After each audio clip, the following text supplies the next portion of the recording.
Listen, I know what everybody is saying, and I know what you're thinking when you clicked on this. You said, what is this? But I just want to simply submit to you that I think the Dallas Wings should consider taking Olivia Miles number one. And listen, we're going to get into it, but I know a lot of people have been changing their draft boards anyway. So first of all, in the comments, let me know how your draft board has changed. I know a lot of people are going back and saying, well, I don't know about these other numbers, but let me know what you're thinking. Obviously, we think Paige is going to go first, but where do you think everybody else is going to land out? Now, in my perfect scenario, Olivia Miles goes first. And this is not a video created to pick on Paige. I have done that plenty of times, actually, and you can view the other two videos that do that if you would like to.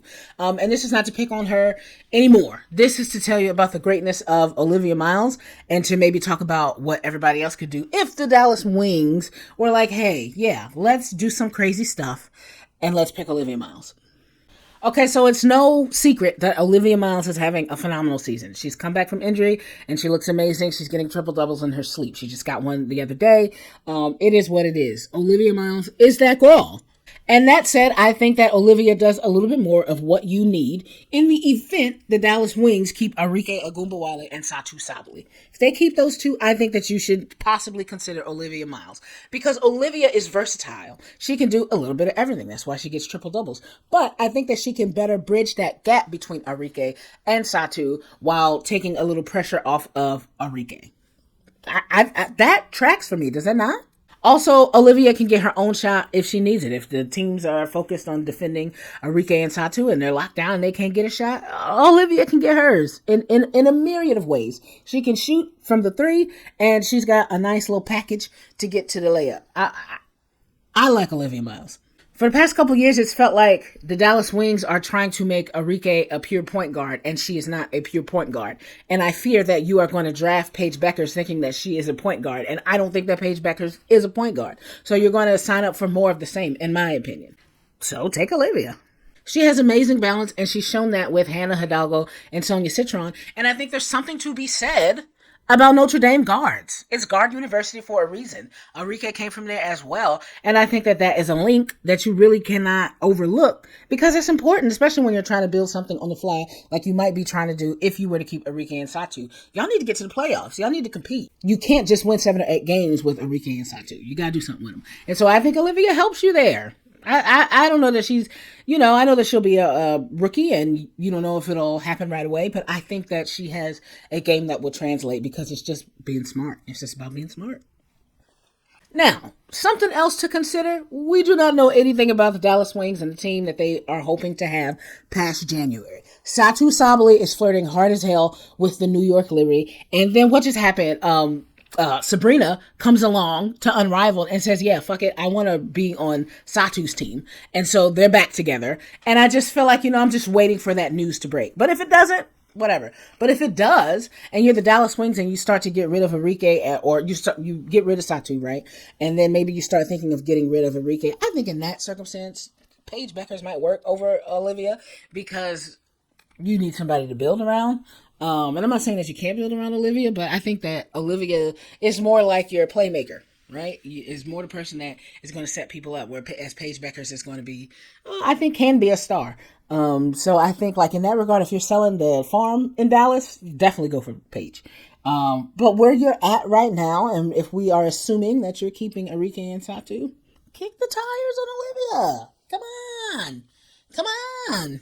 And I think if they're serious, they don't have to take her number one. They could probably trade down if they wanted to. I think they have plenty of vets and stuff like that if they were really into it. And they could get creative, okay, so that you guys aren't like, oh my God, number one, Olivia. I don't think it's that big a deal, but if they wanted to trade down, they could. Okay, so then that begs the question of who all is going everywhere else. And so let's talk about that.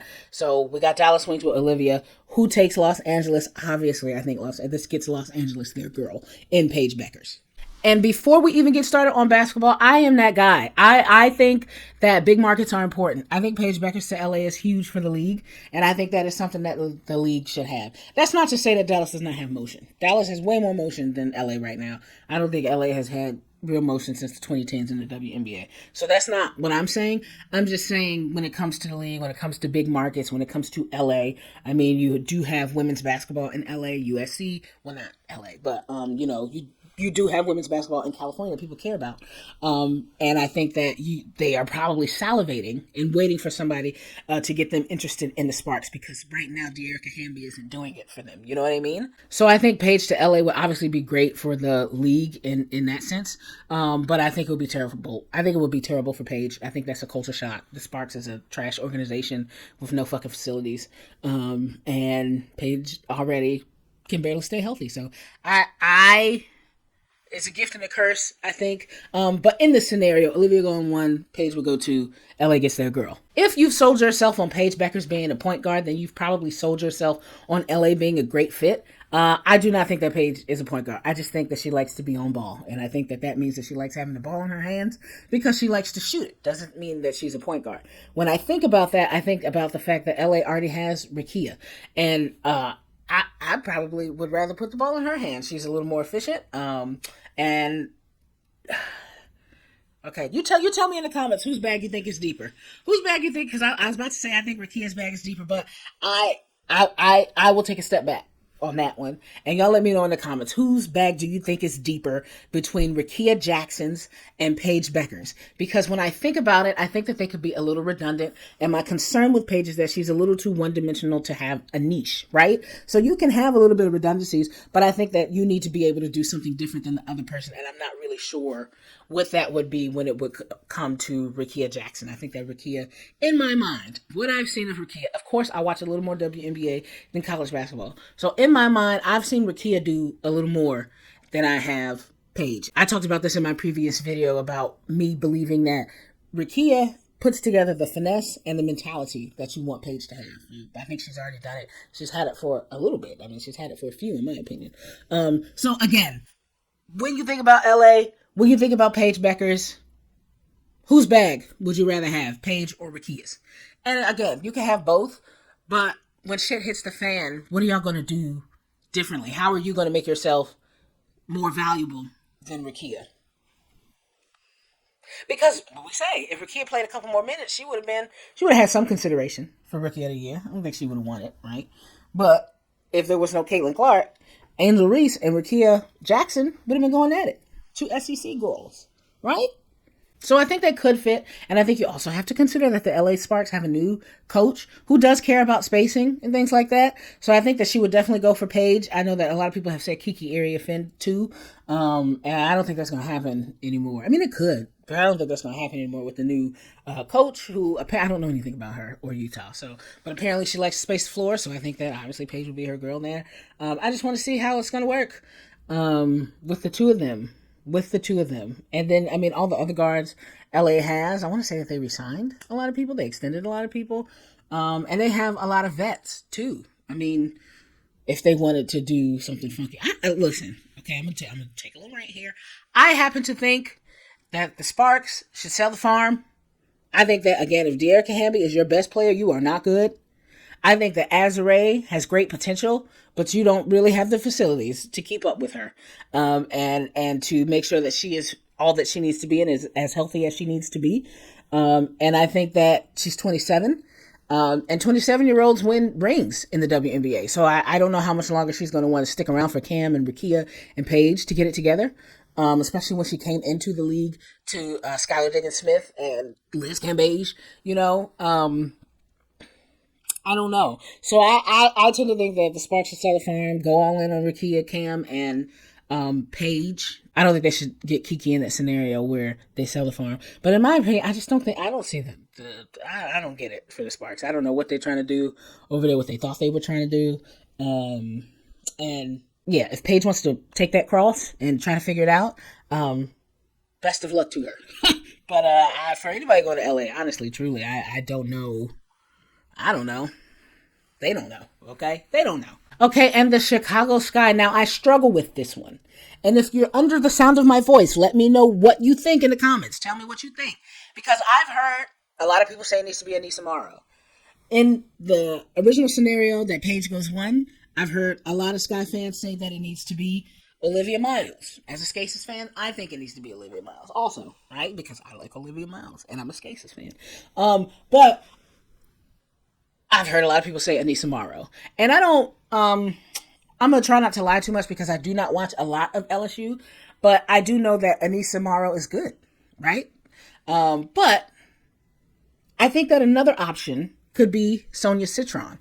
Okay. And I have a lot of personal issues with that because I'm not 1,000% sure that I've sold myself on Sonia Citron being a lottery pick.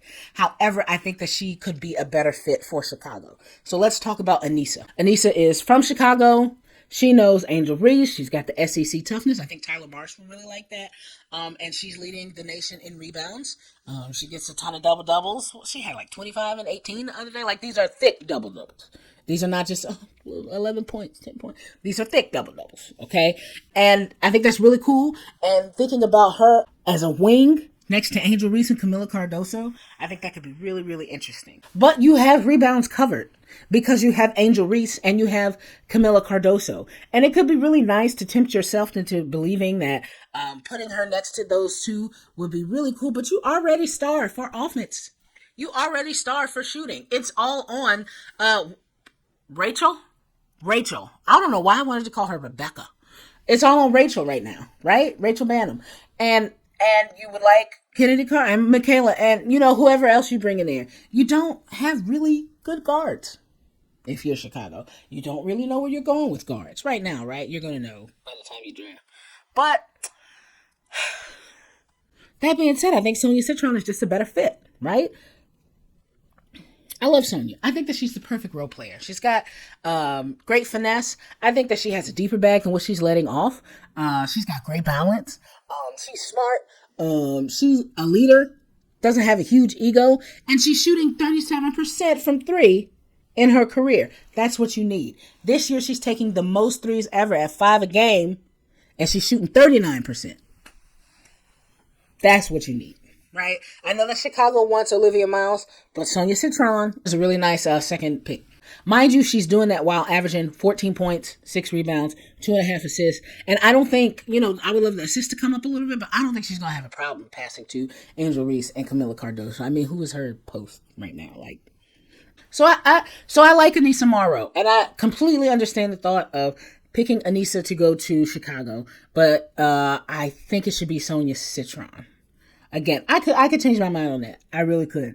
You could talk me into a different person, but I think I'm going to go with Sonia Citron. So lastly, that leaves the Washington Mystics in DC, and I think then they would have to pick Kiki Iriafen. Now, I hate that a little bit because I feel like she dropped. I mean, I feel like she's obviously the number 2 pick. I think that she struggled to start the season, but I mean, you're starting a whole different team. I think she looks great in the game versus USC versus UConn. And I think that she's good enough to be a top pick in the draft. And I struggle with saying that she should go 4 overall to the Washington Mystics. Oh my God. You want to talk about troubles with the team. I mean, Jesus Christ. They got a new GM. They got a new God. And it's the Mystics. It's the Wizards of the WNBA. You know what I mean? It is the same thing. It is the same thing. So, I struggle with that. But I think that the right person could make Kiki and Aaliyah Edwards work. I would be open to that. 2-6-3 forwards. I don't know if you try to get one to pretend to be a center, or if you try to get one to play a little more as a wing, and see how that goes. I think you could try it. I'm not 100% sure, but I know that at number 4, who else would you pick, right? Lauren Betts, if she comes out, you're not, I don't think you're doing that. You know what I mean? I don't know. But I think that it would have to be Kiki in Washington, and maybe there's somebody out there who knows why it goes together better. But in my mind, honestly, it doesn't sound that bad. It sounds like you could get away with it. I just think, again, what are you doing with that team? And then you've got Shakira Austin and you got Big Mama Steph. The one thing about the Mystics, I do think they have a lot of valuable vets that a lot of different teams would want. So if you want to blow it up, I think between the Dallas Wings and the Washington Mystics, I think you probably have the best team to blow up in terms of valuable vets who could get you some really valuable pieces coming back in, so you can go all in on a youth movement if that's what you wanted to do. But I mean, Paige Beckers is not falling to 4, so you're not getting her for Leah Edwards. So maybe you try to make a 2 tall girls work, try to go up against Camila Cardoso and Angel Reese. I don't know. Maybe you try it. Maybe you try. I don't know much about the Mystics. I really don't. I wanted to go to the Breakfast and Brunch thing that they did once. If anybody has ever gone, please let me know if it's lit. Like, should I be going or not? But I never made it. So that's like the extent of my knowledge of the Mystics. Like, I did not enjoy watching them last year. Like, don't get me to rambling and ranting about the Mystics. It was not good hoops in the sense of, like, I felt like they were actively tanking. And then at the end there, they said, no, we're not going to tank. Never mind. We have no wins, but now we're going to try to get some wins and get to the playoffs. And they didn't do that. And now I don't know who they're going to pick in the draft because they're picking number 4. And I don't know. So I don't know about the Mystics. But I think they would have to take Kiki Iriafen, even if not for the reason of picking the best talent that's left on the board, and we'll figure it out past that. If they don't work together, to trade one, or something like that. Like, I don't know much about them, and I'm a little hesitant to put a lot of thought into it because I don't think they make very logical decisions. See what I'm saying? All in all, this is merely a fantasy that I wanted to share with you guys because I think I had a little bit of logic to it. Ultimately, I think Olivia Miles will work anywhere. I think that she's versatile, and any team that chooses to work with her is going to be very happy. That's what I think. The same for Sonia Citron. I think those are the top 2 picks for me, but I don't know if I would pick them top 2. Do you see what I'm saying? But those are my favorite players in the draft, I will say, right? But let me know where you want to see Olivia Miles. Like I said, Sky fans want to see her in Chicago, and I would love to. I just don't think that she's going to drop to 3. I think that for every reason why I told you why Olivia Miles is good, she's good for the Sparks, she's good for the Sky, she's good for the Mystics. She's good for me in Las Vegas. Like, I like wherever she wants to go, I think they'll have her. Yeah. And if you want to see me rag on Paige, like I said, I made that video already. Check it out. Because I think that maybe we're reading the situation a little wrong when it comes to her and Gino. And yeah, man. Like, share, comment, subscribe. If you want a Scasers jersey, I have them on the website, courtsidekenny.com. And until next time, friends.